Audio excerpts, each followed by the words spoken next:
Eighty प्रथम प्रश्न पिला माने 50 टी प्रश्न भितरु समस्ते टेस्ट करिवे निजको इंटरनल आउ बोर्ड परीक्षा मिसेइकरी तमरो पूरा पूरा 50 टी प्रश्न आनी देछि तेणु देखिबा निजको टेस्ट करिबा प्रथम प्रश्न एठी मनीष मन को प्रथमे शिक्षा रे सजाड़ी तापरे ताकू केउ कथा कहिले से बुझी पारिबो ताकू कोन हबो ताकू योजना कथा कहिले बुझी पारिबो समस्ते लाइव चैट बॉक्स रे आंसर दउथिबे।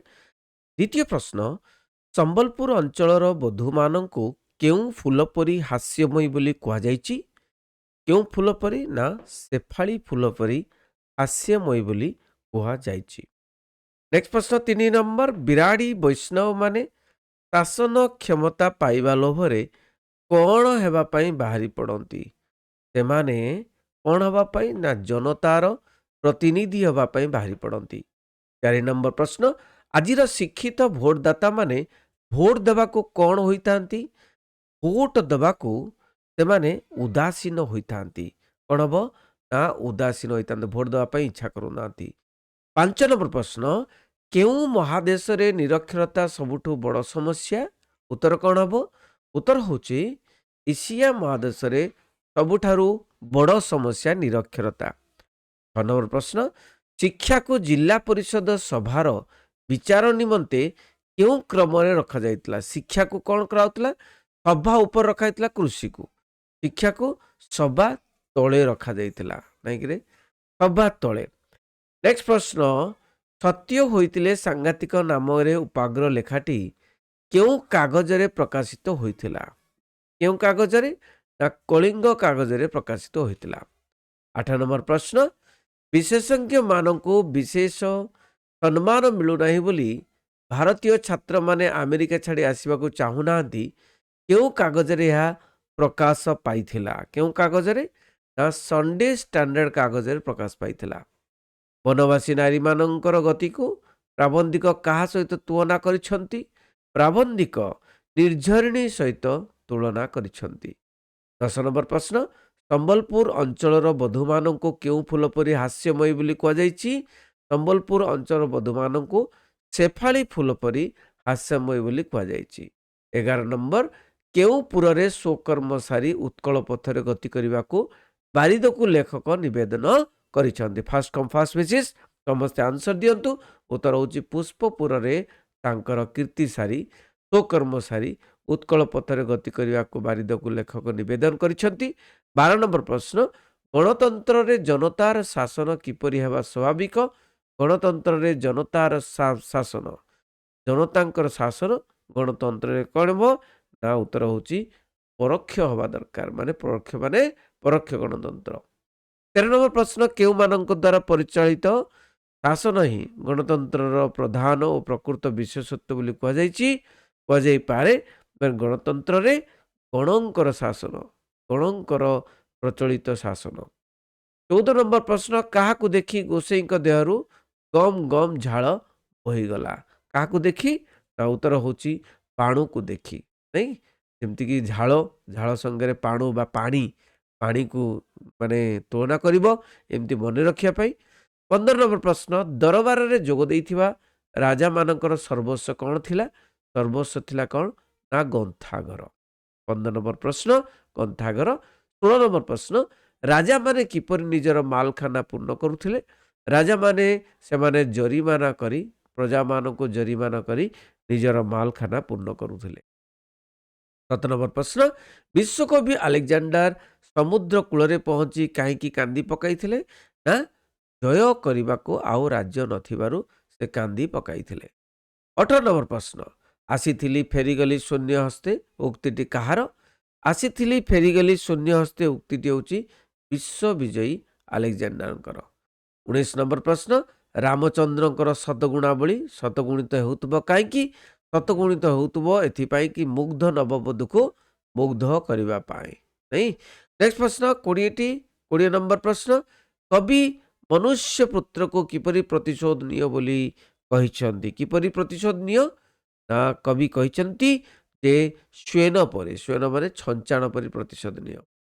21 नंबर प्रश्न रामचंद्रकर सद्गुणावली शतगुणित होउतबो काईकी ना मुग्ध नववधू को मुग्ध କରିବା ପାଇଁ ଏଇଟା ମାନେ ଗୋଟିଏ ପ୍ରଶ୍ନ ପୂର୍ବରୁ ଆମେ ଦେଖିଥିଲେ। ତାପରେ 22 ନମ୍ବର ପ୍ରଶ୍ନ, କବି ମନୁଷ୍ୟ ପୁତ୍ରକୁ କ'ଣ ହୁଅ ବୋଲି କହିଛନ୍ତି?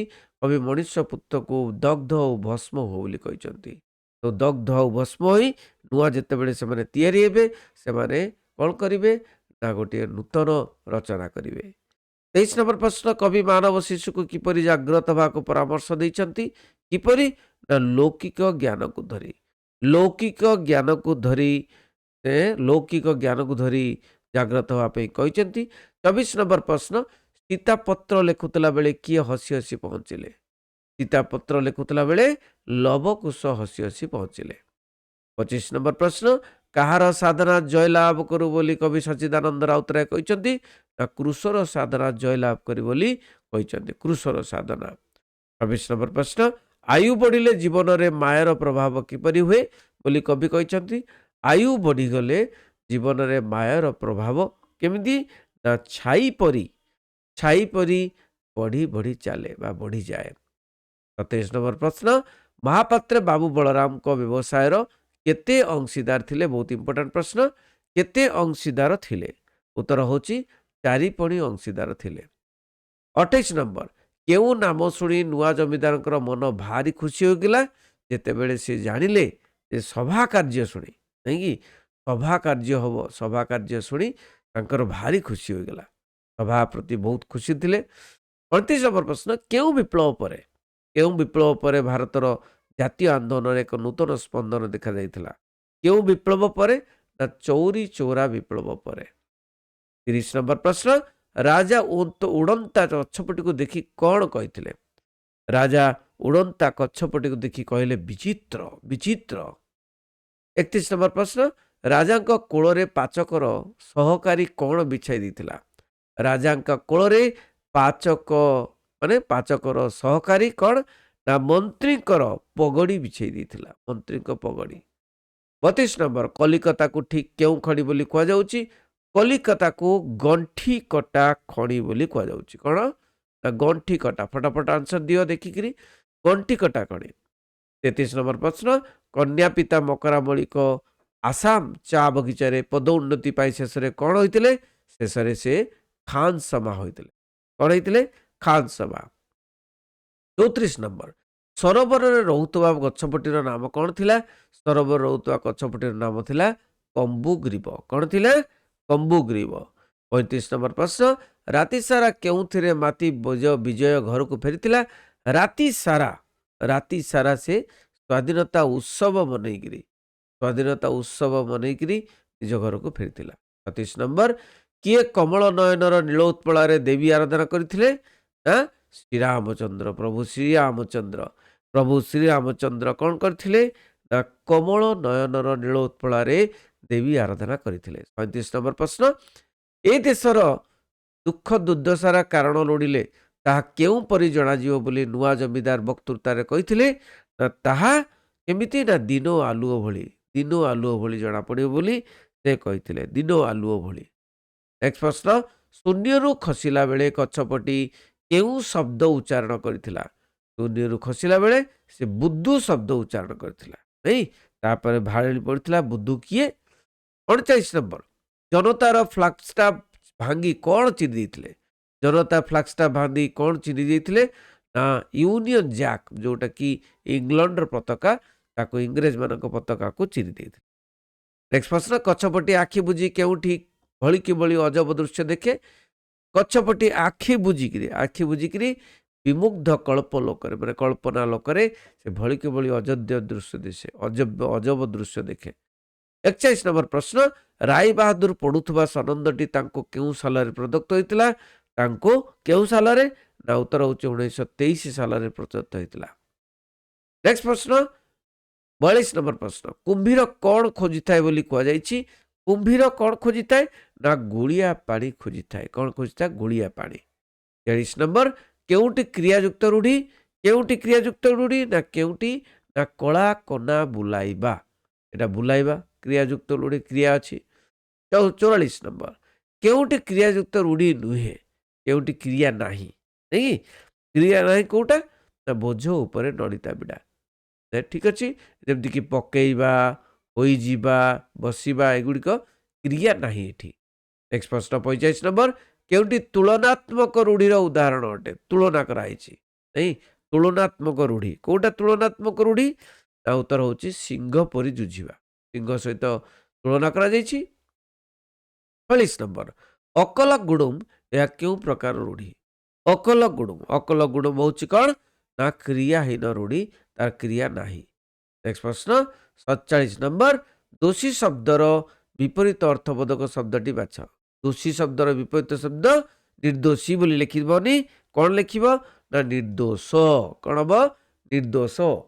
ବହୁତ ଇମ୍ପୋର୍ଟାଣ୍ଟ ନାଇଁ କି? ବହୁତ ଇମ୍ପୋର୍ଟାଣ୍ଟ ବିପରୀତ ଶବ୍ଦ। ନେକ୍ସଟ ପ୍ରଶ୍ନ 48 ନମ୍ବର, ବିନମ୍ର ଗୁହାରି କରିବା ଏହି ଅର୍ଥ ପ୍ରକାଶ କରୁଥିବା ରୂଢ଼ିଟି ଲେଖ। ବିନମ୍ର ଗୁହାରି କରିବା ମାନେ କ'ଣ? ନା ବିନମ୍ର ଗୁହାରି କରିବା ହେଉଛି ଗୋଡ଼ ହାତ ଧରିବା। କ'ଣ? ଗୋଡ଼ ହାତ ଧରିବା। 49 ନମ୍ବର ପ୍ରଶ୍ନ, ବହୁ ଅବାନ୍ତର କଥା କହିବା ଅର୍ଥ ପ୍ରକାଶ କରୁଥିବା ରୂଢ଼ିଟିକୁ ଚିହ୍ନାଅ। ବହୁ ଅବାନ୍ତର କଥା କହିବା, ତମେ ବହୁ ଅବାନ୍ତର କଥା କହୁଛ, ଅର୍ଥାତ୍ କ'ଣ? ନା କୁହା ମୁଣ୍ଡା କପିଳା। କୁହା ମୁଣ୍ଡା କପିଳା ନାଇଁ। 50 ନମ୍ବର ପ୍ରଶ୍ନ ପିଲାମାନେ, 50 ନମ୍ବର, ଅସମ୍ଭବ ସମ୍ଭବ ହେବା ଏ ଅର୍ଥ ପ୍ରକାଶ କରୁଥିବା ରୂଢ଼ିଟି ଲେଖ।